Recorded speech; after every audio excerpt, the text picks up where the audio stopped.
In this project, I'm going to build a glass-topped coffee table. The glass is going to be supported by a tubular structure, something based on this little model of PVC fittings. It uses a technique that I profiled in detail in my Volume 3 DVD, a technique where rings become segments that get tapered and glued together to form donut shapes, a torus or a donut. In this project, I'll have to build 3 donuts, cut them apart, put them back together, and so forth. Before I can get started, though, I need some basic information. I need some calculations, some simple arithmetic to show me how to proceed. I need to know what size, what diameter donuts to build. Well, my glass top is 30 inches, and I want the tubes to be at least 3 inches or so from the edge. So I've drawn my 30-inch perimeter, and I've drawn another line here in green, designating the location of my tubes. I'll split that into 6 equal dimensions. Those will be the vertical positions of the half donuts as they get put together. 4.5-inch diameter donuts, the cross section, and then measuring from outside to outside will give me the diameter of the donuts that I need to build. In this case, it's about 14.25 inches. That might be a little bit low because that'll also be the height of the assembly. Later, I might put a few non-tapered rings between my donut halves to give the tabletop a little more height. But what I need to build now is 3 donuts at 14.25 inches in diameter. The 4.5-inch diameter, well, I'll increase that to 4.75 times pi, give me my circumference. I'm going to build the rings with 18 segments. That gives me a length of a little over 0.8 of an inch for my segments. The width of my material, the width of the rings from outside to inside, I'll just choose 0.4 inches for that. So for material, I've gone through all my wood inventory. I've just taken a little bit of everything, any piece of wood that I could generate a final dimension piece, about 4/10 wide or thick, and about 1.75 inches wide. I've perfectly dimensioned everything. Now I've got this big stockpile of wood. I'm going to need a couple hundred linear feet of this material. It's a lot of segments. Before cutting the segments, I want to make sure my miter saw blade is cutting at a perfect 90. This is one quick, easy way, just making a vertical cut and then taking one side, flipping it over, bringing it back together. The error will be doubled if there is any error. So now I've cut 18 segments here at 10 degrees. It took me 2 tries to get that miter angle perfect, but I want it perfect because I'm going to glue these in one step. Here's my setup. The stop block is anchored not only with a clamp but with some CA glue. It's an angled stop block. It's got a spring-loaded keeper there that will hold things tight against my fence. This thin material can be a little springy. That little rubber band spring-loaded clamp works pretty well. This project is going to require hundreds of these cuts, and each and every one has to be perfect. It requires a lot of concentration, continued focus. They don't have to all be done at one time. That hold down I'm using has a little piece of foam on the underside that keeps those cut off pieces from being loose against that moving blade. I can't overemphasize the importance of concentrating. Those tips have to bottom out on every single cut. You'll have a bad segment if you don't watch those really carefully. Getting them dusted off now, getting them ready to assemble. This is a multi-step process. I'll tape these together. This is a technique that my friend Kurt Theobald promotes, and it works very well, especially with small segments like this. A piece of masking tape holds everything together. Then I can flip it over, apply plenty of glue. Probably more glue than I need, obviously, but it squeezes out and gives me plenty of time to spread it. Lots of rubber band pressure, and over to a pipe to cure. I've got a lot of squeeze out there on the inside, so why not just spread that around and coat the inside of these rings. The insides are never going to be seen, but they'll never have any finish, so this coats the insides. So now it's time to cut these into thirds. I'll first touch the ends to the disc sander. I don't need perfect gluable surfaces there, just smooth surfaces that'll sit in my chuck without rocking and rolling. I've put little spacers inside my chuck. This will allow the ring to protrude far enough so that I can make two cuts without removing the ring from the chuck. I've scored marks there. The trick here is to try to get these three pieces as equal in height as possible. And they won't be perfect, but I'll try to get them even.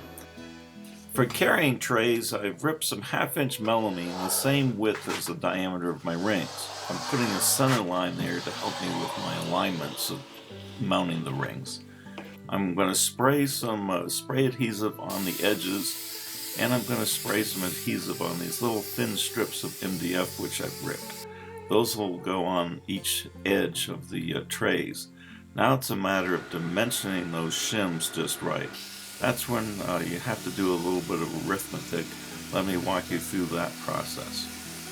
This is a little bit of a refresher from my Volume 3 DVD, the process of calculating the shim thickness in order to properly taper the rings. My calculation is based on a donut with 96 total rings and an outside thickness of 0.46. The outside circumference is just a matter of multiplying times 96. That gives me 44.16. Outside diameter, just dividing that by pi, gives me a diameter of 14. The small ring diameter measures at 4.65. So to figure the inside diameter, it's just the outside diameter less 2 times that, leaving an opening of 4.75 in the middle of the donut. The inside circumference, just multiplying that times pi, gives me the 14.94, and then I can figure the inside thickness by dividing by 96. It gives me 0.156 inches, the inside thickness of my rings. The difference between the outside and inside is 0.3. Therefore, the first shim is half that, 0.15. Second shim would be the full difference of 0.3. You might want to pause and read this over one more time, or if it's confusing, refer to page 131 in my book. So after making a few passes with the shims facing upward, I've got a difference here of about 0.15 inches. I'm using some double-sided carpet tape here. I'm going to rip these strips, these 1.5-inch wide strips, into little 1/4-inch wide strips, maybe even slightly less than a 1/4 inch. You do not want to use a lot of this tape. You'll break the fragile rings when you take them off after the sanding has been done. 3 little strips, one on either side, one down the middle, is plenty of strength to hold the rings in place as I do the sanding. The mounting is a very time-consuming process. You have to really carefully align these. Every other ring has a seam pointing to the outside, and then the rings in between have the flat part of the segment pointing to the outside. These are going to get brick-laid, and you want to have the fattest part aligned properly. You have to have these index marks. If you don't mark these at this point, when you go to arrange your rings or stack your rings, you won't know how to line them up. It'll be difficult to tell where the fattest part of the ring is. The process is lengthy. It goes on and on. It takes a lot of passes, starting with 36 grit paper and ending with 80 grit. But it's a lot faster than trying to do it with a router or turning them on the lathe. Now I've got to prepare these trays for the second side. New shims get put on, double the thickness as the first shim, and the whole process gets repeated. At this stage of the project, I've completed my 36 grit sanding. They're rough sanded surfaces, but they are smooth tapers. I'm taking 4 rings off in order to do a check before I complete the sanding. I can stack 4 of these together, measure the outside thickness and the inside thickness, and then do a little arithmetic to see if I'm in the ballpark. Subtracting the inside from the outside gives me a difference, and then I can divide that by 4, and much to my delight, I'm very, very close to that 0.3 inch difference. So these rings go back on. I'll now sand a pass or 2 with 80 grit, and then I'll finish the process with a pass of 120. Now it's a matter of getting them all off these trays. You've got to be very careful not to break them. They are fragile. Get them all dusted off and ready for gluing. So what I have here is 144 pairs ready for gluing. Each donut requires 48 pairs.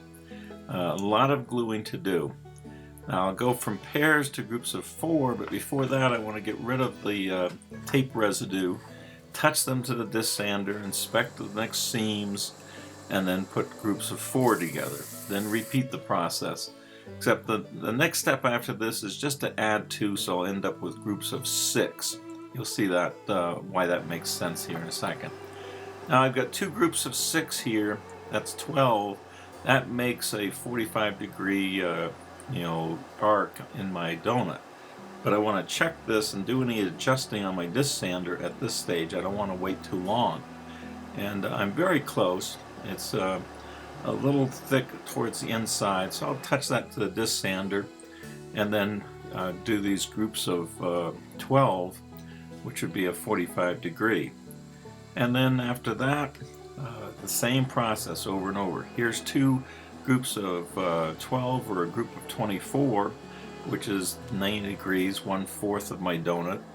Checking it before gluing it and making any adjustment that needs to be made. So now I've got quarters in all these donuts. The next process, well, we'll go back to the disc sander, match up the quarters into halves. Here I've put some little gluing cauls to hold my rubber bands, but there's actually an easier way to do this, which I forgot about when I did this. You'll see that in a second. But here's my 6 halves for my 3 donuts. There's a much easier way than gluing on those glue cauls. I just forgot that technique when I glued these together. Don't worry about doing the hot melt glue, glue blocks. Now a little touch up here with the sander moving very slowly, just getting that perfect fit. And I'm putting a piece of veneer, black veneer, 16th inch thick black veneer, in between my donuts. That's where I'll cut these back apart. The veneer gives me a little room for my bandsaw blade without destroying too much of my ring material. Here's my 3 donuts. I'll let these sit until the next day. After several days of assembly work, it's finally time to put these things on the lathe. Truing up the surfaces just a little bit. The drum sander is a pretty handy tool here to give me flat, parallel surfaces that I can measure. I've got about a 4.5 inch thickness there, which I'm going to shoot for when I turn. I'm perfectly centering this piece of MDF, or at least getting it as centered as possible. Now I can turn about 3/4 of this surface with it mounted that way. I've rough turned all 3 of them. They're still mounted on the MDF. I'm checking with these calipers. I'm finding the smallest dimension that I can find anywhere, which ends up being about 4.5 inches. I'll now do a little template, just a little disc of MDF, turn the ID to that exact 4.5 inches, and part this off. Now I'll have a template that I can use to check the curvature on that donut at any location I want. I want to get this little segment of template to go around the donut evenly. It's a great tool to see any high spots. The routine sanding, I only sanded it up to 320 because I'm going to do some hand sanding later. This large jam chuck has to be precisely turned, a little bit of paper towel there to protect the surface. It's a nice snug tight fit. It doesn't need a keeper ring. I can put this on the lathe This is very non-aggressive turning. And then the jam chuck works very well to get that last quarter section of the donut. A little gentle turn here, using the template again, sneaking up in that perfect curve going around, the cross section. Sand this last section. Getting it out of the jam chuck is a little bit of a problem. This sliver of wood with some foam eventually pops it out. And there we have it, 3 donuts ready to be cut apart. Now, cutting these apart, no time to be in a hurry. You got to be very slow and methodical, keeping that blade right on that 1/16 inch veneer thickness. Don't want to waste any of my donut. Over to the disc sander I go, do a little touch-up work there. Now my donuts are only about 14 inches in diameter, and I want my table base to be a little taller than that. So I've had these extra rings waiting in reserve. I've glued stacks of 3. I'm turning them to match the diameters, and I'll add these to my half donuts, just to give the table base a little more height. Here's a clamping technique using some rubber pads and a hose clamp where I can put these little S-hooks onto the hose clamp. Gives me an anchor for my rubber bands. A little glue and some rubber bands will clamp these short assemblies very effectively. So I'll tighten this down nice and snug. Some glue and then some rubber bands. Very easy, effective way to clamp something like that together. For the final sanding on these ends, I put some pencil marks. The sander's just coasting at slow speed. When those pencil marks all disappear very quickly, I know I've got some good glue surfaces. Well, the last big challenge in this project is to get those 6 donut pieces, those half donut pieces, into a shape similar to this. This is what we designed for at the beginning of the project. Let me show you how I went about doing that. To help me line up the components, I've drawn a circle here and divided it into 3 even locations. And then I put some perpendicular lines, because I don't know exactly how big this is going to be. These will just be reference lines. So I've taken 3 of my donuts, the donuts with the extensions, and braced them with these little pieces of melamine so they'll sit vertically. And I put a mark in the center so I can line those marks up with my template here. I've installed the hooks all around, and I'm just doing a rough fit here, lining up my blue marks inside and outside. And then my top pieces, same thing. I've got the hooks installed. These will go on like here and here and like so. So I've gone around and I've put a rubber band on each of the 6 joints, and I've tweaked things back and forth, trying to keep things centered, keeping things circular to get the best arrangement. I've also been checking to make sure I have a brick lay. In some cases I had to flip end to end in order to have a brick lay. At this point I'm just going to let everything sit. I'm going to glue these 2 joints together. So to start the gluing, a little bead of glue on all 4 of these end pieces. I'll spread the glue, make sure everything's coated, and then position my top half donut. A couple of rubber bands, 1 on either end initially, just to be able to slide this around and get it positioned as centered as I can. Another check of the centering, followed by another couple of rubber bands, and then